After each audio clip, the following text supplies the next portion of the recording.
हाँ जी, good morning. Last class में हमने कॉस्ट शीट कंप्लीट कर ली थी। आज हम नेक्स्ट चैप्टर यानी कि यूनिट एंड बैच कॉस्टिंग कर रहे हैं। ठीक है, तो कॉस्ट कैलकुलेट करने के डिफरेंट डिफरेंट मेथड्स होते हैं। डिपेंड करता है कि आपका नेचर, बिजनेस का नेचर, मैन्युफैक्चरिंग का नेचर क्या है। उसी के मुताबिक कॉस्ट कैलकुलेट करने के तरीके बदल जाते हैं। अगर आप सर्विस प्रोवाइडर हो तो ऑफकोर्स आपकी कॉस्ट शीट या कॉस्ट की कैलकुलेशन अलग तरीके से होगी। अगर आप मैन्युफैक्चरर हो और मैन्युफैक्चर में भी अगर आप कस्टमाइज प्रोडक्ट बना रहे हो तो आपकी कॉस्ट शीट में थोड़ा सा बदलाव आ जाएगा। अगर आप ऐसे प्रोडक्ट्स बनाते हो जो कई सारे प्रोसेसर से गुजरता है तो वहाँ पे कॉस्ट कैलकुलेशन करने का तरीका थोड़ा सा बदल जाएगा। और अगर आप स्टैंडर्डाइज प्रोडक्ट बनाते हो तो वहाँ पर कॉस्ट अलग तरीके से कैलकुलेट होगी। तो यूनिट कॉस्ट और बैच कॉस्टिंग उसी का एक तरीका है कि किस टाइप का आपका बिजनेस का नेचर है, उसके मुताबिक हम कॉस्ट को कंप्यूट करेंगे। क्लियर है? यूनिट कॉस्ट का जो कंसेप्ट होता है वो तब लगता है जब आप एक होमोजीनियस टाइप गुड्स बनाते हो, स्टैंडर्डाइज प्रोडक्ट बना रहे हो, कस्टमर की रिक्वायरमेंट के हिसाब से चीज नहीं बना रहे। यूनिट कॉस्ट का मतलब होता है यहाँ पर टोटल कॉस्ट कैलकुलेट करो सारे यूनिट्स की और डिवाइड कर दो, क्योंकि सिमिलर है तो हर यूनिट्स की अलग से कॉस्ट कैलकुलेट करने की जरूरत नहीं है। तो आप जितनी भी टोटल कॉस्ट कैलकुलेट करोगे, कॉस्ट शीट में टोटल कॉस्ट, आपको कॉस्ट शीट का फॉर्मेट तो आता ही है। टोटल कॉस्ट कैलकुलेट करके उसको नंबर ऑफ यूनिट से डिवाइड कर दो, आपके पास कॉस्ट पर यूनिट आ जाएगा। उसे बोलते हैं यूनिट कॉस्टिंग। क्लियर? एक जॉब कॉस्टिंग होती है और एक बैच कॉस्टिंग होती है। यूनिट कॉस्टिंग में मैं आपको दोबारा रिपीट कर रहा हूं, यूनिट कॉस्टिंग में बेसिकली क्या होता है कि आप स्टैंडर्डाइज हार्मोनाइज्ड प्रोडक्ट बना रहे हो सबके लिए जो कॉमन है। तो सारी प्रोडक्ट्स की कॉस्ट हम कैलकुलेट कर लेते हैं, टोटल कॉस्ट आ जाती है और फिर नंबर ऑफ यूनिट से डिवाइड कर लेते हैं तो एक चीज की कॉस्ट निकल आती है। वहां पे आपको अलग से किसी प्रोडक्ट की cost calculate, product wise cost calculation की जरूरत नहीं है। दूसरा होता है जॉब कॉस्टिंग। जॉब कॉस्टिंग में बेसिकली हम कस्टमाइज प्रोडक्ट की कॉस्टिंग कैलकुलेट करते हैं और ईच जॉब की कॉस्ट अलग से कैलकुलेट होती है, यानी कि फॉर ईच डिफरेंट जॉब हमें अलग से कॉस्ट कैलकुलेट करने के लिए अलग से कॉस्ट शीट बनानी पड़ेगी फॉर ईच जॉब, क्योंकि हर बंदा अपनी रिक्वायरमेंट के हिसाब से आपसे चीज बनवाएगा। मटेरियल अलग हो सकता है, लेबर अलग हो सकता है, अदर रिक्वायरमेंट अलग हो सकती हैं। उस तरीके से वो जो कॉस्ट शीट बनेगी वो जॉब कॉस्ट की कॉस्ट शीट होगी। और तीसरा होता है बैच कॉस्टिंग। बैच कॉस्टिंग में हम एक प्रोडक्ट नहीं बनाते हैं, बनाते तो कस्टमाइज प्रोडक्ट ही हैं, बट सिमिलर नेचर के प्रोडक्ट्स जब उसकी डिमांड इकट्ठी हो जाती है तो उसको बैच बनाते हैं और बैच में प्रोडक्शन करते हैं। बैच कॉस्टिंग में हम लोग कस्टमाइज प्रोडक्ट टाइप ही बनाते हैं, इट्स लाइक जॉब कॉस्टिंग। लेकिन जॉब कॉस्टिंग में क्या होता है कि हम लोग एक पर्टिकुलर कस्टमर की रिक्वायरमेंट के साथ ही उसका प्रोडक्ट बना देते हैं। बैच कॉस्टिंग में हम लोग वेट करते हैं चीजें एक्यूमुलेट होने की, कई सारी प्रोडक्ट्स की जब डिमांड इकट्ठी आ जाती है तो वहां पर सिमिलर टाइप के प्रोडक्ट को हम एक बैच में ले जाते हैं और उसमें प्रोडक्शन करते हैं। बैच कॉस्टिंग का कंसेप्ट तब लगता है कि जब हमें प्रोडक्शन करने में बड़ा खर्चा करना पड़ता है। अगर हम सिंगल सिंगल कस्टमर के रिक्वायरमेंट को बनाने लगे तो वो इतनी कॉस्ट बियर नहीं कर पाएगा। इसलिए भी वेटेड की बहुत सारी डिमांड इकट्ठी हो जाए, एक बैच बन जाए और बैच के हिसाब से हम लोग उसकी कॉस्ट कैलकुलेट करते हैं। तो आइए पढ़ते हैं इसके बारे में थोड़ा थोड़ा। थ्योरेटिकल बेस पता होना बड़ा जरूरी है। ये इन्होंने इंट्रोडक्शन दे रखी है तो यहाँ पे मैं थोड़ा सा पढ़ देता हूँ। Different method of costing have been developed according to the need and nature of industries. Nature of industries के हिसाब से अलग अलग मेथड्स को डेवलप किया गया है। For the sake of simplicity industry can be grouped into two basic type. Industry doing job work, जो जॉब वर्क काम करती हैं, ठीक है, उनकी कॉस्ट कैसे कैलकुलेट की जाती है। And industries engage in mass production of a single product और आइडेंटिकल प्रोडक्ट, उनकी कॉस्ट कैसे कैलकुलेट की जाती है। तो जो आइडेंटिकल प्रोडक्ट बना रहे हैं और जो मास प्रोडक्शन कर रहे हैं उनके लिए यूनिट कॉस्टिंग का कंसेप्ट है। लगता डिफरेंट है, देखो आपको लगता होगा यूनिट कॉस्टिंग का मतलब हो गया कि एक चीज की कॉस्ट, ऐसा नहीं है। यूनिट कॉस्टिंग में भी आपका मास प्रोडक्शन हो रहा होता है, सिंगल प्रोडक्ट का मास प्रोडक्शन हो रहा होता है। टोटल कॉस्ट सबकी निकाल के नंबर ऑफ यूनिट से डिवाइड कर देते हैं तो आपकी यूनिट कॉस्ट, आइडेंटिकल प्रोडक्ट्स होते हैं। क्लियर? तो यहां पर नीचे इन्होंने दिया भी हुआ है यूनिट कॉस्टिंग का मतलब क्या होता है। Unit costing is that method of costing where the output produce is identical, जहां पर जो प्रोडक्ट है वो आइडेंटिकल है and each unit of output remain requires identical cost, और सेम टाइप का खर्चा हर एक प्रोडक्ट के ऊपर होता है। यहां पर कॉस्ट कैलकुलेट करके हम लोग कॉस्ट पर यूनिट कैसे कैलकुलेट करते हैं, टोटल कॉस्ट सबकी निकाल लेते हैं और फिर नंबर ऑफ यूनिट प्रोड्यूस से डिवाइड कर देते हैं, आपकी यूनिट कॉस्ट आ जाती है। अब टोटल कॉस्ट कैसे निकालनी है आपको, कॉस्ट शीट बना के। जितने भी आप बनाओगे सारे के सारे आइडेंटिकल प्रोडक्ट्स हैं, सिमिलर नेचर के हैं, उनमें कोई फर्क नहीं है, तो हम क्या करेंगे, टोटल कॉस्ट कैलकुलेट कर लेंगे और टोटल कॉस्ट कैलकुलेट करके जिसमें मटेरियल कॉस्ट आएगी, ठीक है, जिसमें आपकी एम्प्लॉइज कॉस्ट आ जाएगी, जिसमें आपके ओवरहेड्स आ जाएंगे, सारा कुछ जोड़ने के ऊपर आपके पास टोटल कॉस्ट आ जाएगी, और टोटल कॉस्ट को आप नंबर ऑफ यूनिट से डिवाइड कर लोगे तो आपकी क्या आ जाएगी, यूनिट कॉस्ट आ जाएगी, ठीक है। और ट्रीटमेंट उन्होंने बोला कि यूनिट कॉस्टिंग में कुछ चीज़ों का ट्रीटमेंट आपको पता होना चाहिए कि आप स्पॉइल्ड और डिफेक्टिव वर्क का ट्रीटमेंट क्या करते हो। कुछ चीज़ें खराब हो जाती हैं, स्पॉइल्ड हो जाती हैं, अगर तो नॉर्मल स्पॉइलेज है, ठीक है, तो देखो where loss due to normal reason, जो तो नॉर्मल रीजन है उसका खर्चा तो कॉस्ट शीट में ही ऐड होगा। अगर उसका स्क्रैप हो रहा है तो उसको कॉस्ट शीट में से माइनस करेंगे, अगर उसमें डिफेक्ट आ रहा है और उसको डिफेक्ट करने का नॉर्मल खर्चा आ रहा है वो कॉस्ट शीट का ही पार्ट बन जाएगा।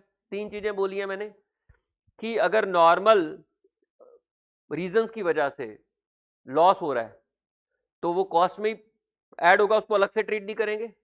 अगर आप उसकी स्क्रैप कर रहे हो, सेल कर रहे हो कि खराब हो गया अब तो बिकेगा ही नहीं, इसको स्क्रैप सेल करेंगे, तो उसकी जो सेल है वो कहां से माइनस होएगी, कॉस्ट शीट में से ही माइनस हो जाएगी, कॉस्ट ऑफ प्रोडक्शन में से माइनस हो जाएगी।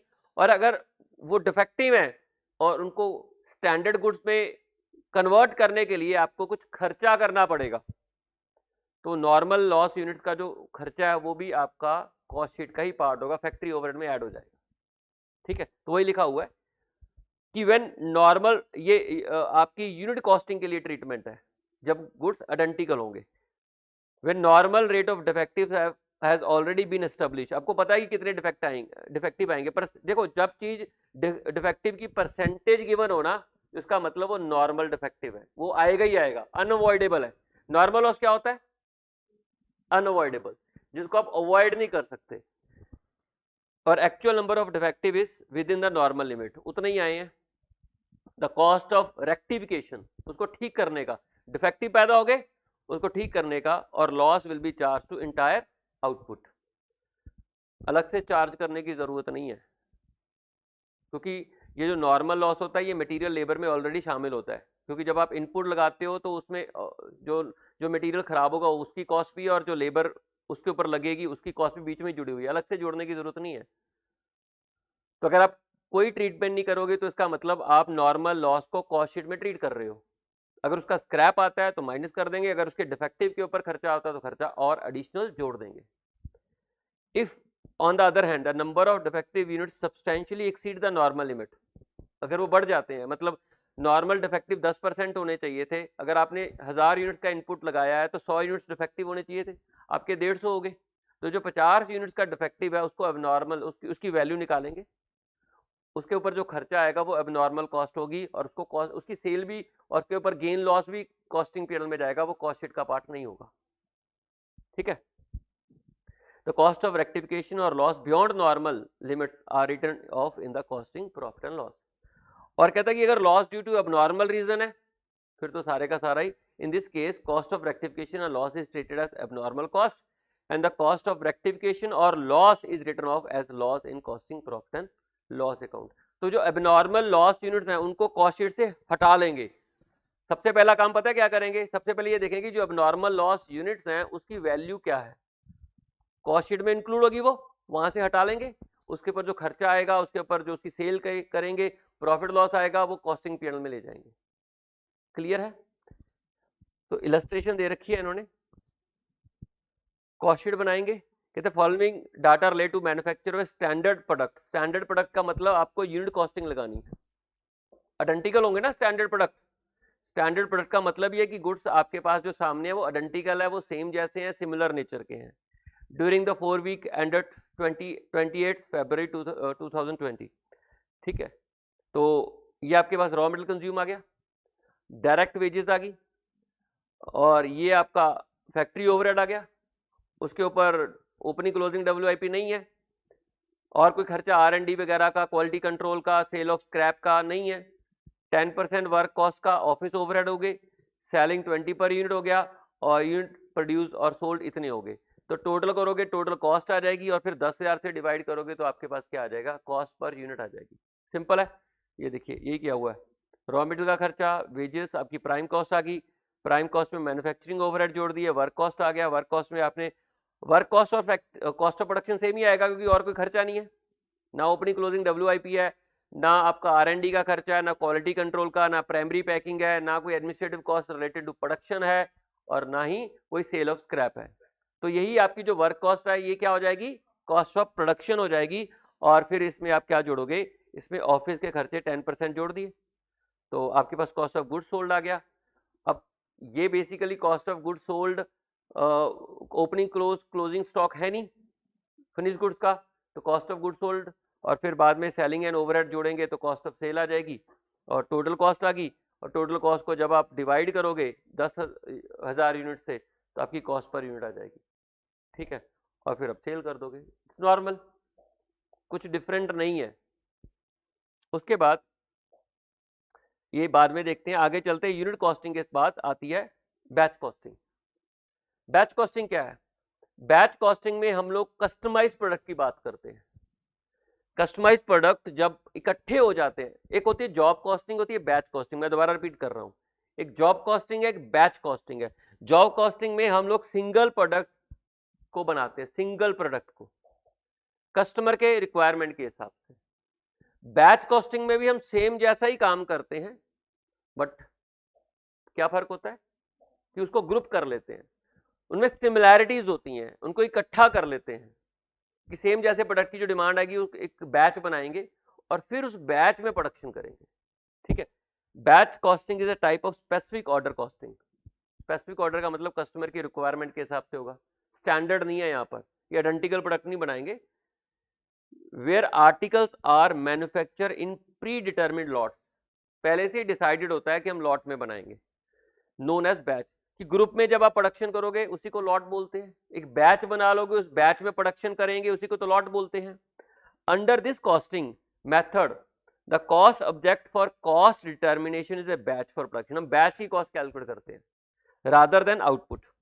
यूनिट कॉस्टिंग में हम यूनिट्स के हिसाब से, आउटपुट के हिसाब से कॉस्ट कैलकुलेट करते हैं, यहाँ बैच की कॉस्ट निकलती है। ठीक, a batch consist of certain number of unit which are process simultaneously to be for manufacturing operation. Under this method of manufacturing, the input are accumulated in the assembly line till it reaches minimum batch size. इकट्ठा कर लिया जाता है, जब हमारा minimum batch size बन जाता है तो हम प्रोडक्शन कर लेते हैं। ये नहीं है कि एक प्रोडक्ट की डिमांड आई और साथ के साथ आपने बना दिया। ठीक है, soon after a batch size is reached, all inputs in a batch is processed for further operations, उसके ऊपर काम किया जाता है। रीजन्स फॉर बैच मैन्युफैक्चरिंग में भी आइदर टेक्निकल और इकोनॉमिकल और बोथ, मतलब हम लोग बैच में क्यों काम करते हैं, क्योंकि हमारी टेक्नोलॉजी शायद बहुत बड़ी है और सिंगल प्रोडक्ट के लिए वो उसकी कॉस्ट बहुत ज़्यादा होगी। और इकोनॉमिकल तो बात वही हो गया कि इकट्ठा बनाओगे तो सस्ता पड़ेगा। एक प्रोडक्ट के ऊपर आप कई बार एक मशीन को नहीं ना चला सकते, मशीन इतनी बड़ी है कि सिंगल प्रोडक्ट के ऊपर चलेगी नहीं, तो उसके लिए बहुत ज़्यादा रॉ मटेरियल चाहिए होगा तभी वो काम करेगी। क्लियर, तो इसलिए टेक्निकल रीजन भी हो सकता है और शायद ये रीजन भी हो सकता है कि इकट्ठा बनाएंगे तो सस्ता पड़ जाएगा, और दोनों कारण भी हो सकते हैं। क्लियर, उसके बाद एक डिफरेंस पढ़ लेते हैं फिर हम लोग आगे चलेंगे। ये देखिए difference between job and batch costing. देखिए जॉब कॉस्टिंग और बैच कॉस्टिंग सिमिलर जैसा है लेकिन फिर भी डिफरेंस है। क्या डिफरेंस है, देखिए method of costing use for non standard non repetitive product produced, मतलब जॉब का मतलब क्या है कि कस्टमर आता है, जॉब की रिक्वायरमेंट बोलता है और दो कस्टमर अलग अलग डिमांड करते हैं, वहां पे हम जॉब कॉस्टिंग की बात करते हैं। ठीक है, as per the customer specification and against specific order. Batch costing में क्या होता है, होमोजीनियस टाइप प्रोडक्ट होते हैं बट उनमें डिफरेंस होता है थोड़ा थोड़ा, लेकिन एक लेवल तक उनमें होमोजिनिटी होती है। Homogeneous product produce in a continuous production flow in lots, lots में बनाते हैं, इकट्ठा करके बनाते हैं। उसके बाद cost determined for each job, her job की कॉस्ट अलग से कैलकुलेट की जाती है cost determine in aggregate for the entire batch, और फिर बाद में बैच में जितनी क्वांटिटी बनी है उसे डिवाइड करके हम लोग पर यूनिट की कॉस्ट कैलकुलेट कर लेते हैं, then arrived at on per unit basis. Job are different from each other and independent of each other, each job is unique. Customer की रिक्वायरमेंट से प्रोडक्ट बनता है तो हर जॉब यूनिक है, बिल्कुल डिफरेंट है. और यहाँ पर बैच में होता है, और बैच में जो गुड्स होते हैं वो होमोजीनियस होते हैं, इकट्ठे होते हैं, इकट्ठे करते हैं हम उनको. है तो स्पेसिफिक है, कस्टमर की रिक्वायरमेंट है, बट हम सेम जैसे प्रोडक्ट की डिमांड जब इकट्ठी हो जाती है तो तब बनाते हैं. ठीक है. एंड लैक ऑफ इंडिविजुअलिटी, उनमें इंडिविजुअल अलग अलग नहीं होते एक दूसरे से. क्लियर. अगर आप समरी भी पढ़ोगे ना तो अगर आपके पास टाइम नहीं होता तो समरी पढ़ लिया करो, वहां से भी आइडिया लग जाता है इन चीजों का. यूनिट कॉस्टिंग में क्या है? Unit costing is that method of costing where the output produced by entity is identical and each unit of output require identical cost. Same है. Job costing the method of costing required to be done for unique product manufacturing done against specific order. Specific order के against अगर आप बनाते हो तो आपकी job costing होगी. और batch costing is type of specific order costing where articles are manufacture in predetermined lot. इकट्ठे करिए जाते हैं और एक लॉट बनाया जाता है, बैच साइज बनाया जाता है और उस बैच साइज में प्रोडक्शन की जाती है. Under this costing method the cost object for cost determination is batch. हम किसी यूनिट की कॉस्ट कैलकुलेट नहीं करते, बैच की कॉस्ट कैलकुलेट करते हैं. ठीक है. For production rather than output as seen in unit costing. Clear है. तो तीनों में डिफरेंस समझ में आया आपको? तो आइए अब हम तीनों की कॉस्ट कैलकुलेशन करते हैं. देखिए यूनिट कॉस्टिंग में तो सिंपल है, यूनिट कॉस्टिंग का कोई इतना बड़ा वो प्रॉब्लम नहीं है. आप टोटल कॉस्ट कैलकुलेट करो, उसे डिवाइड करो नंबर ऑफ यूनिट से, जितने भी यूनिट्स बने नंबर से डिवाइड कर देंगे. बैच कॉस्टिंग में बैच की कॉस्ट कैलकुलेट करनी होती है और डिवाइड बाद में कर देते हैं, बैच में कितनी क्वांटिटीज बनी उससे डिवाइड कर देते हैं. और जॉब कॉस्टिंग में जॉब की रिक्वायरमेंट गिवन होती है तो उसके मुताबिक कॉस्ट कैलकुलेट कर देंगे.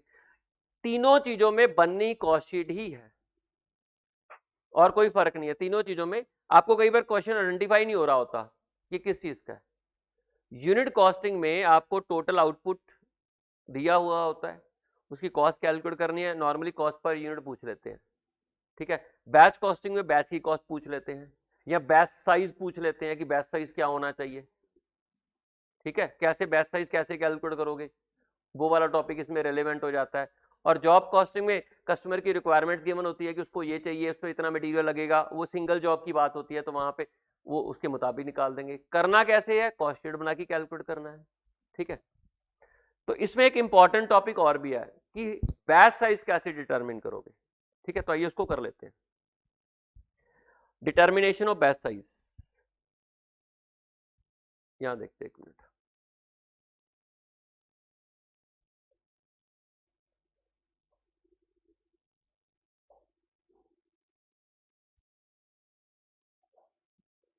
जी बैच साइज कैसे डिटरमिन करोगे. कहता है कि as the product is produce in batches और लॉट्स. अगर आपका प्रोडक्ट है तो वो बैचेस में या लॉट्स में बन रहा है. The lot size chosen will be critical. यहाँ पे एक बैच साइज में आप कितने यूनिट प्रोड्यूस करोगे वो इंपॉर्टेंट है, वो क्रिटिकल है. क्योंकि इससे आप चाहते हो कि बैच का साइज वो होना चाहिए कि आपकी जो ऑपरेशंस की कॉस्ट है वो मिनिमम हो.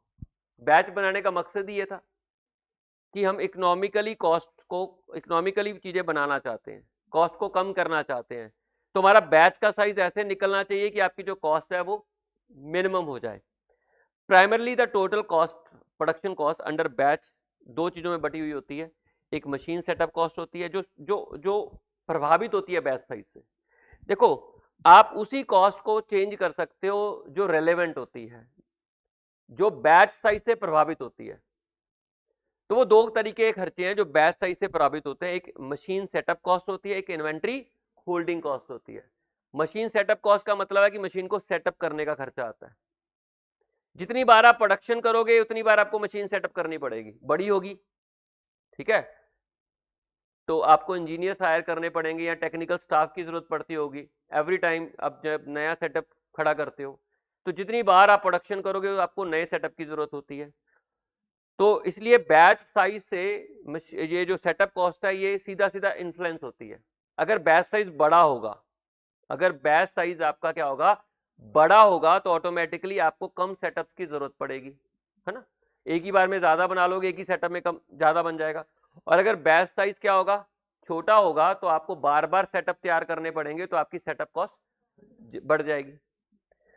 दूसरी कॉस्ट होती है इन्वेंट्री होल्डिंग कॉस्ट। अब चीज बन गई तो संभालनी भी पड़ेगी, साथ के साथ तो बिक नहीं जाती आपकी। तो दूसरी कॉस्ट जो बैच साइज से प्रभावित होती है वो होती है इन्वेंट्री होल्डिंग कॉस्ट। यानी कि ये inventory holding cost basically finish goods की होल्डिंग कॉस्ट है, जो बन गया उसको संभालना पड़ेगा। अगर आप छोटे छोटे बैचेस में काम कर रहे हो तो आप एक बार में छोटी क्वांटिटी को बना रहे हो, ठीक है, तो आपको संभालना भी एक बार में छोटी क्वांटिटी पड़ेगी, है ना, तो आपकी कॉस्ट कम आएगी। लेकिन अगर आप बड़े बैच साइज में काम कर रहे हो तो एक बार में आप ज्यादा बना लेते हो। अब एक बार में ज्यादा बनाने का मतलब ये थोड़ी ना कि एक बार में ज्यादा बिक भी जाएगा, जरूरी नहीं है। तो ऐसे केस में आपको ज्यादा क्वांटिटी संभालनी पड़ेगी। तो जैसे जैसे बैच का साइज बढ़ता जाएगा तो आपकी ये जो इन्वेंट्री होल्डिंग कॉस्ट बढ़ जाएगी। तो हमें बैच साइज इस तरीके से डिसाइड करना है कि ये दोनों कॉस्ट मिनिमम हो जाए, ठीक है। यानी कि हमें बैच साइज इस तरीके से डिसाइड करना है। देखो बाकी खर्चे भी होंगे, लेबर के, मटेरियल के, या बाकी खर्चे भी होंगे, वो तो बैच साइज से प्रभावित नहीं हो रहे होंगे। ये दो खर्चे जो बैच साइज से प्रभावित हो रहे हैं, जो खर्चे पड़ेंगे ही पड़ेंगे, चाहे बैच का साइज कुछ भी ले लो। मटेरियल है, अगर 1 यूनिट बनाओगे तो 1 का पड़ जाएगा, 2 बनाओगे तो 2 का पड़ेगा, 100 बनाओगे तो 100 का पड़ जाएगा, ठीक है। तो बैच साइज से प्रभावित नहीं हो रहा। लेबर के खर्चे हैं वो भी बैच साइज से प्रभावित नहीं हो रहे, तो उनकी यहां बात नहीं हो रही है। यहां बात उन्हीं खर्चों की हो रही है जो बैच साइज से प्रभावित होते हैं। हमें इन दोनों कॉस्ट को मिनिमम करना है, और जिस बैच साइज के ऊपर ये दोनों कॉस्ट मिनिमम हो जाएंगी उसी को हम इकोनॉमिक बैच क्वांटिटी बोलते हैं, ठीक है। अब आप देखिए, ये इन्होंने बोला हुआ है इसके बारे में कि if the batch size is higher, अगर बैच साइज हायर होगा तो आपकी सेटअप कॉस्ट कम होगी, ठीक है। एक ही बार में ज्यादा बन जाएगा और आपको साल में कम सेटअप तैयार करने पड़ेंगे, और अगर आपको कम सेटअप तैयार करने पड़ेंगे तो इसका मतलब आपके सेटअप कॉस्ट डिक्लाइन हो जाएगी। द सेटअप कॉस्ट में decline due to lesser number of setup, ठीक है। लेकिन दूसरी तरफ ये लाइन इसके लिए है, अगर आप बैच साइज बड़ा करते हो तो आपको ज्यादा इन्वेंट्री हेल्ड करनी पड़ेगी ना, चीज बन जाएगी, फिनिश गुड्स बन जाएंगे, उसको संभालना पड़ेगा। एक ही बार में ज्यादा बन गया तो जब तक वो बिकेगा नहीं उसको संभालना पड़ेगा, तो वहां पर but unit in inventory will go up leading to higher inventory holding cost. Clear. तो हमें डिसाइड करना पड़ेगा कि किस तरीके से हमारा बैच साइज हो जिससे हमारी ये दोनों कॉस्ट मिनिमम हो जाए। अब उसके दो तरीके हैं, एक तो बार बार प्रोडक्शन करके देख लो, है ना, बार बार प्रोडक्शन करके देख लो, जिस बैच साइज के ऊपर आपकी कॉस्ट, अलग अलग बैचेस के ऊपर प्रोडक्शन करके देख लो, जिस बैच साइज के ऊपर आपकी कॉस्ट मिनिमम होगी वो आपका इकोनॉमिक बैच होगा। और दूसरा मैथमेटिकली कैलकुलेट करके देख लो, ठीक है। तो क्या लिखा है, if the lot size is lower, ये तो वही बता दी, economic batch quantity size of batch where the total cost, setup cost and holding cost is minimum. इन्होंने थोड़ा सा एग्जांपल भी दिया हुआ है, ये डायग्राम से समझाया हुआ है कि ये आपका कॉस्ट होगी और ये बैच साइज होगा।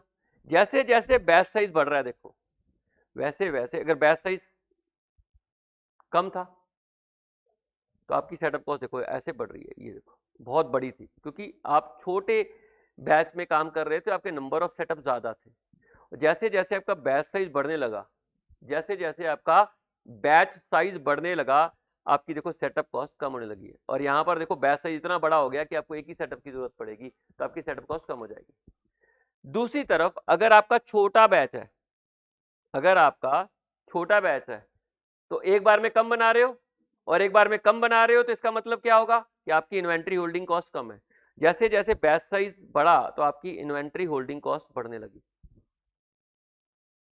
और ये इन्वेंट्री होल्डिंग कॉस्ट मिनिमम कहां आएगी, यहां पर दोनों बराबर होंगे और इंटरसेक्ट करेंगे, वहां पर आपकी ये मिनिमम होगी। तो हमें ये वाला पॉइंट निकालना है, ये वाला पॉइंट हमें कैलकुलेट करना है। इस पॉइंट को हम बोलेंगे इकोनॉमिक बैच साइज, कि आप इतनी क्वांटिटी प्रोड्यूस करो तो आपकी जो जो सेटअप कॉस्ट और इन्वेंट्री होल्डिंग कॉस्ट है वो दोनों जोड़ के मिनिमम हो जाएंगी। अब इसको निकालने के तरीके, द इकोनॉमिक बैच साइज और economic batch quantity may be determined by calculating the total cost for series of possible batch sizes. अलग अलग बैच साइज के ऊपर कॉस्ट कैलकुलेट करते रहो और देख लो किस पे लोएस्ट आ रही है, जिस पे लोएस्ट आएगी आगे से उसी को कंटिन्यू कर लेना। और दूसरा, and checking which batch size give the minimum cost. एक तो ये तरीका है, ये तो है कि रिपीट करना पड़ेगा आपको, बार बार अलग अलग बैच साइज के ऊपर कॉस्ट कैलकुलेट करनी पड़ेगी और जहां पर वो मिनिमम आएगी उसको रिपीट करना है। और दूसरी क्या है, ऑल्टरनेटिवली फॉर्मूला यूज करके ईओक्यू का, वहां से आप इकोनॉमिक बैच साइज निकाल लीजिए और उसी बैच साइज के ऊपर कंटिन्यू कर लीजिए। ठीक है, अब ये फॉर्मूला क्या है, आपका फॉर्मूला ये है। अब ये फॉर्मूला कैसे बना था ये हम थोड़ा सा डिस्कस कर लेते हैं। अब आप देखो, इकोनॉमिक बैच क्वांटिटी निकालनी है। मैथमेटिकली आप इकोनॉमिक बैच क्वांटिटी कैसे निकालोगे? एक तरीका तो ये कि आप बार बार प्रोडक्शन कीजिए और बार बार प्रोडक्शन करके हर बैच साइज की कॉस्ट कैलकुलेट कर लीजिए और देख लीजिए किस बैच साइज के ऊपर आपकी कॉस्ट क्या है, मिनिमम होगी, और फर्दर उसी बैच साइज को रिपीट करते रहिए। दूसरा, मैथमेटिकली आप इकोनॉमिक बैच क्वांटिटी निकालो। अब आपको मालूम है दो कॉस्ट रिलेवेंट होती है यहाँ पर, एक होती है सेटअप कॉस्ट और दूसरी होती है inventory holding cost.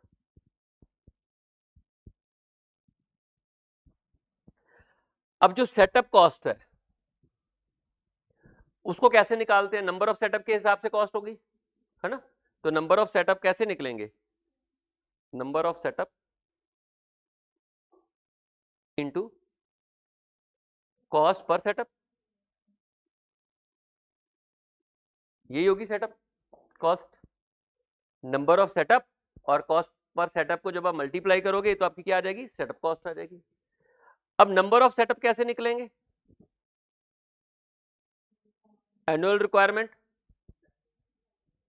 Batch size. अब एनुअल रिक्वायरमेंट को बैच साइज से डिवाइड करोगे कि मान लीजिए आपकी 12 लाख की एनुअल रिक्वायरमेंट है और एक बार में आप 1 लाख यूनिट बना रहे हो तो आपके कितने सेटअप लगेंगे? 12। तो इससे मल्टीप्लाई करेंगे सेटअप कॉस्ट, ऐसे लिख देते हैं। ठीक है, और सिमिलरली अगर मैं इसकी बात करूं, इन्वेंट्री होल्डिंग कॉस्ट, तो कितनी इन्वेंट्री आप होल्ड करते हो? ठीक है, एवरेज इन्वेंट्री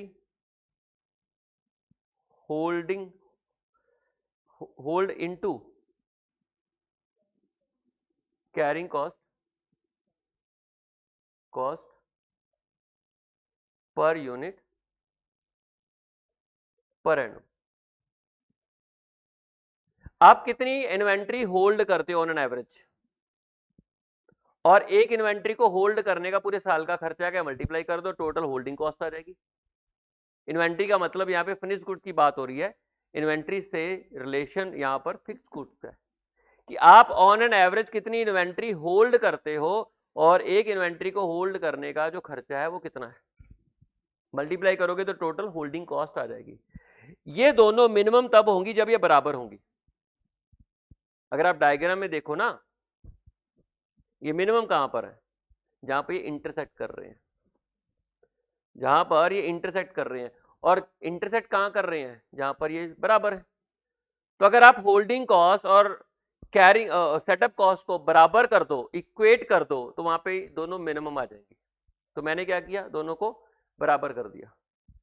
इसको मैं ऐसे लिख सकता हूं, एनुअल रिक्वायरमेंट को ए और बैच साइज को इकोनॉमिक बैच क्वांटिटी लिख देता हूं, और एस का मतलब सेटअप कॉस्ट पर सेटअप, है ना, सेटअप कॉस्ट पर सेटअप। और एवरेज इन्वेंट्री का मतलब क्या होगा? एवरेज इन्वेंट्री यहां पर होगी कितनी बना रहे हो डिवाइड बाय 2।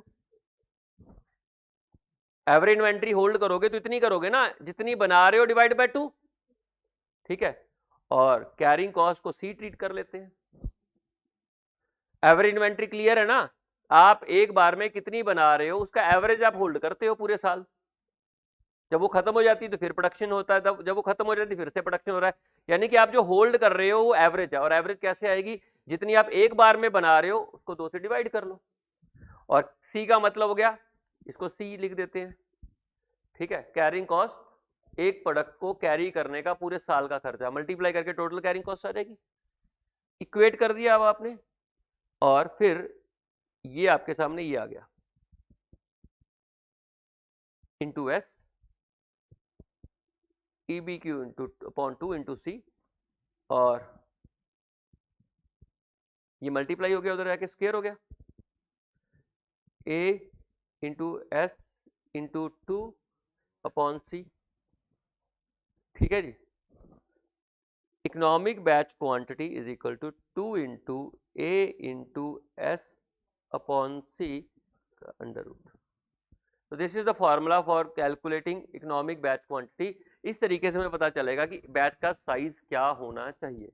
यहां पर ए का मतलब क्या है, आपकी एनुअल रिक्वायरमेंट। एनुअल रिक्वायरमेंट किसकी, एनुअल रिक्वायरमेंट किसकी है, ये फिनिश गुड्स की, रॉ मेटेरियल की नहीं। ठीक है, एनुअल रिक्वायरमेंट किसकी होनी चाहिए, ये फिनिश गुड्स की एनुअल रिक्वायरमेंट है। उसी के हिसाब से बैच साइज डिसाइड करोगे ना। और बैच साइज मतलब आपकी इकोनॉमिक बैच क्वांटिटी, और एस का मतलब आपकी सेटअप कॉस्ट। एक मशीन के सेटअप करने का कितना खर्चा आता है पर setup, setup cost per setup. और यहां पर एस का मतलब सेटअप हो गया, सेटअप कॉस्ट पर सेटअप, और सी का मतलब क्या हो गया, carrying cost per unit per annum. एक चीज को संभालने का पूरे साल का खर्चा कितना आता है। कई बार कैरिंग कॉस्ट परसेंटेज में गिवन होती है, तो वो आपकी कॉस्ट ऑफ प्रोडक्शन निकाल के उसकी परसेंटेज ले लेंगे कि 10% है, 20% है, तो जितनी भी फिनिश गुड्स की कॉस्ट आती है उसका उतना परसेंट ले लो, आपकी वो आ जाएगी carrying cost per unit per annum. फॉर्मूले में पुट कीजिए, आपके पास इकोनॉमिक बैच क्वांटिटी आ जाएगी। तो दीज आर द टॉपिक्स जो इस चैप्टर में है। आपको दो तरीके के क्वेश्चन तो सिंपल कॉस्ट शीट के आएंगे। एक कि आपको यूनिट कॉस्टिंग में कॉस्ट शीट बनानी है, टोटल कॉस्ट कैलकुलेट करके नंबर से डिवाइड करोगे तो आपके पास कॉस्ट पर यूनिट आ जाएगा। और दूसरा आपको बैच कॉस्टिंग में टोटल बैच की कॉस्ट कैलकुलेट करनी है, तो वो भी कॉस्ट शीट ही बनानी होगी। बैच साइज गिवन होगा आपको, आपको पूरे बैच की कॉस्ट कैलकुलेट करनी है। और तीसरा आएगा कि आपको इकोनॉमिक बैच क्वांटिटी बतानी होगी, कैलकुलेट करनी होगी, तो what should be the economic batch quantity. These are the 3 topic जो इस चैप्टर में रिलेवेंट है। तो आप देखो, दो तो कॉस्ट शीट बनाने जैसे ही है, और एक ये नया टॉपिक मैंने आपको समझा दिया। तो ये क्वेश्चन डिस्कस कर लेते हैं। ठीक है, क्वेश्चन डिस्कस हो गए, चैप्टर खत्म। इजी था ये चैप्टर। तो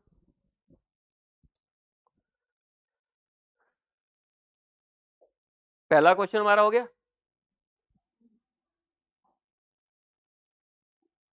ये वाले कर लेते हैं।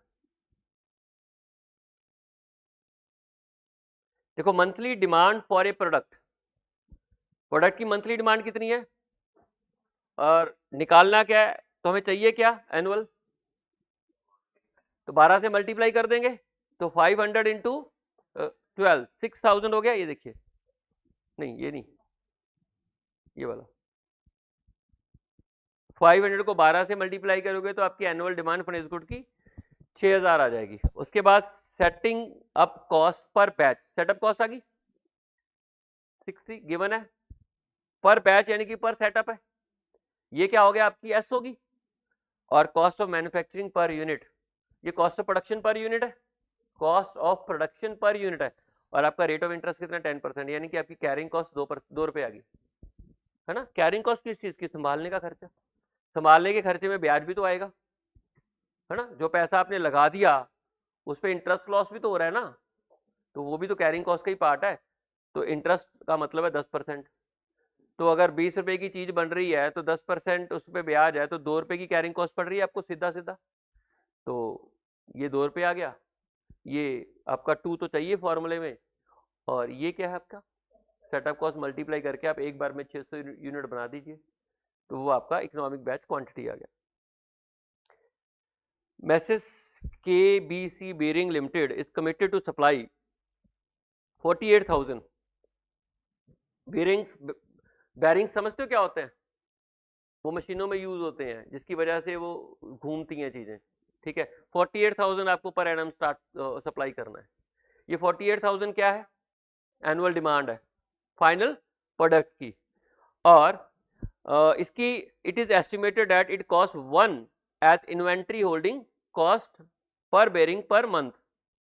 तो एक बेयरिंग को संभालने का 1 महीने का खर्चा 1 रुपये आता है, तो पूरे साल का कितना आएगा?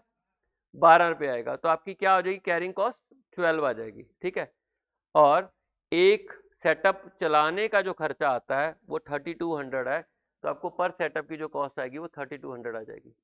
तो पता लग गया। Determine the optimum run size, तो ईबीक्यू निकालने को बोला है। अब आप देखिए, आपकी एनुअल डिमांड 48,000 होगी, आपकी सेटअप कॉस्ट 3800 होगी, 3200 गिवन है, 2 से तो फॉर्मूले में मल्टीप्लाई करना ही करना है, और 12 क्या आ गई आपकी कैरिंग कॉस्ट, आपका बैच साइज आ गया इतना।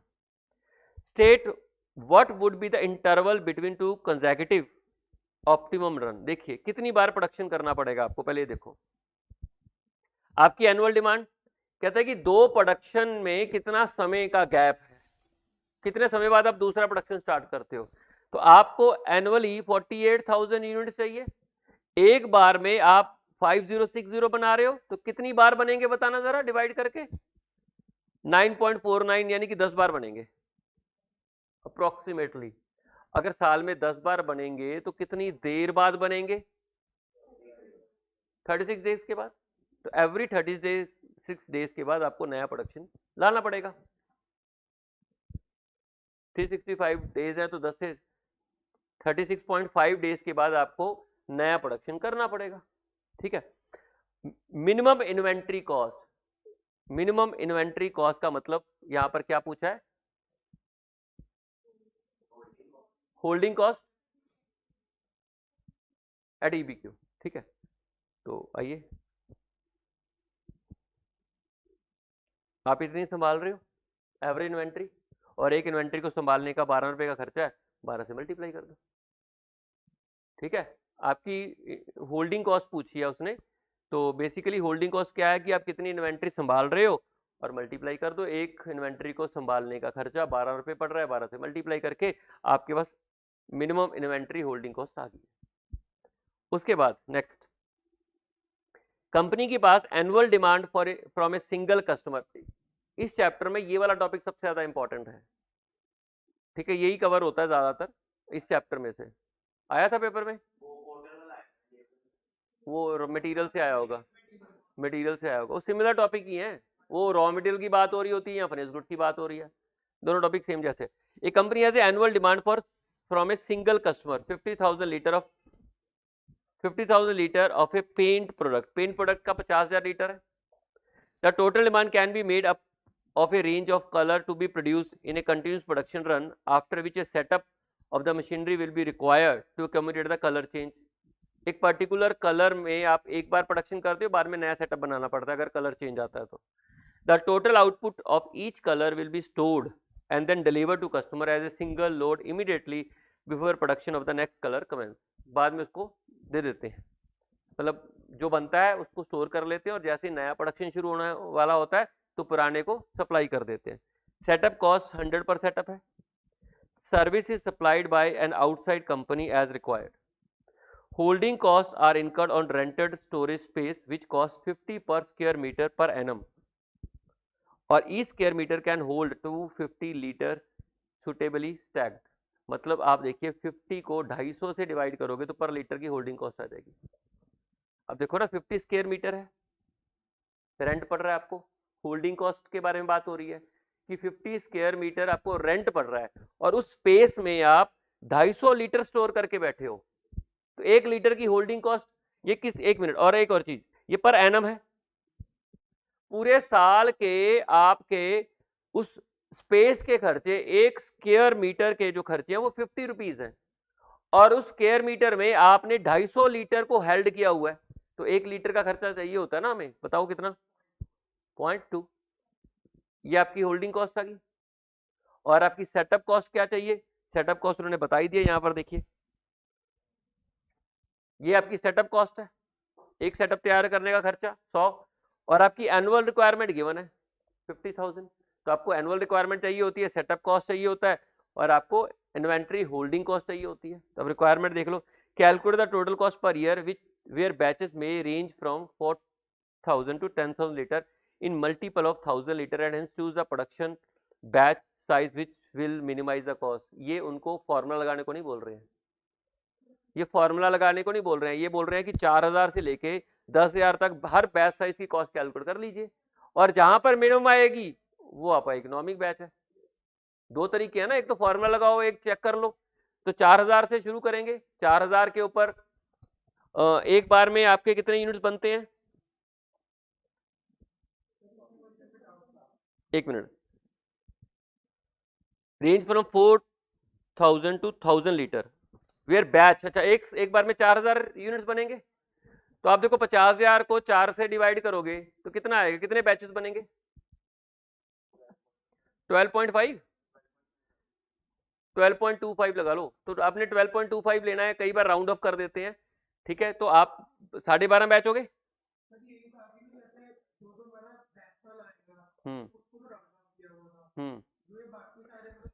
राउंड ऑफ नहीं करना आपने, जो आया वही ले लेना है। अगर आप इकोनॉमिक बैच निकालना चाहते हो तो राउंड ऑफ मत कीजिए, राउंड ऑफ करने से फर्क आ जाएगा, ठीक है। ये मैंने पहले भी बात बताई थी आपको कि राउंड ऑफ मत कीजिए अगर आप सही बैच साइज निकालना चाहते हो। राउंड ऑफ करने से क्या अमाउंट्स का फर्क पड़ता जाता है, फिर चीजें बदल जाती हैं। जब आप ईबीक्यू का फॉर्मूला यूज करोगे वहां राउंड ऑफ थोड़ा ना करोगे, क्योंकि राउंड ऑफ करने से कॉस्ट बदल जाएगी, ठीक है। तो आपको 4000 पे, 5000 पे, 6000 पे, 7000 पे, 8000 पे, 9000 पे, 10,000 पे ईच बैच साइज के ऊपर कॉस्ट कैलकुलेट करनी पड़ेगी। 4000 पे कितने बैचेस बनेंगे, बैच कॉस्ट कितनी बनेगी, और इन्वेंट्री होल्डिंग कॉस्ट कितनी बनेगी, ठीक है। 5000 पे कितनी बनेगी, 6 पे कितनी बनेगी, 7, 8, 9, 10, हर एक बैच साइज के ऊपर आपको कॉस्ट कैलकुलेट कर लेनी है, और बता देना किस बैच साइज के ऊपर आपकी कॉस्ट मिनिमम आ रही है, ठीक है। और ईबीक्यू दूसरा तरीका है, ईबीक्यू फॉर्मूला लगा दो, फॉर्मूले से भी आपकी बैच साइज ईबीक्यू वो आ जाएगी, लोएस्ट कॉस्ट वाली बैच साइज पता चल जाएगी, वो सीधा फॉर्मूले में पता चल जाएगा। ये देखिए यहाँ पर आपका ये आपका बैच साइज 4000 है, 4000 में आपकी सेटअप कॉस्ट 1250 कैसे आ गई, कैसे आई बताना जरा। 12.5 बैच बनेंगे, 12.5 बैच बनेंगे, और एक बैच को बनाने का खर्चा 100, तो इतना आ गया। एक बार में कितने बना रहे हो, 400, 4000, इसकी एवरेज इन्वेंट्री कितनी आएगी, 2000, 2000 के ऊपर होल्डिंग कॉस्ट पड़ेगी 2000 इंटू 0.20, 400, ये आ गई टोटल। अगर आप बैच साइज 5000 बना रहे हो तो आपके 10 बैचेस बनेंगे, 10 बैचेस की टोटल 1000 आ जाएगी आपकी सेटअप कॉस्ट, और एक बार में आप कितने बना रहे हो, तो एवरेज इन्वेंट्री कितनी आएगी, 2500, 2500 को 0.20 से मल्टीप्लाई करोगे तो टोटल आपकी इन्वेंट्री होल्डिंग कॉस्ट आपकी 500 आ जाएगी। तो इस तरीके से ये आ जाएगा, सो ऑन, हर एक बैच साइज के ऊपर आप टोटल कॉस्ट निकाल लोगे। तो जिस बैच साइज के ऊपर आपकी टोटल कॉस्ट मिनिमम होगी, राउंड ऑफ कोई नहीं करना, वो आपका इकोनॉमिक बैच साइज होगा, और दूसरे केस में फॉर्मूला लगा दीजिए, ठीक है। आपको एनुअल डिमांड पता है ना, सेटअप कॉस्ट पता है पर सेटअप, और carrying cost per unit per annum पता है, तो फॉर्मूला लगा के आप आसानी से निकाल लोगे, ठीक है। और अब इसमें आई थिंक ये वाला टॉपिक तो खत्म हो गया, कॉस्ट शीट के क्वेश्चन बचे हुए हैं जो कि कल की क्लास में हम डिस्कस करके खत्म कर देंगे, तो कल ये चैप्टर खत्म हो जाएगा। Thank you so much.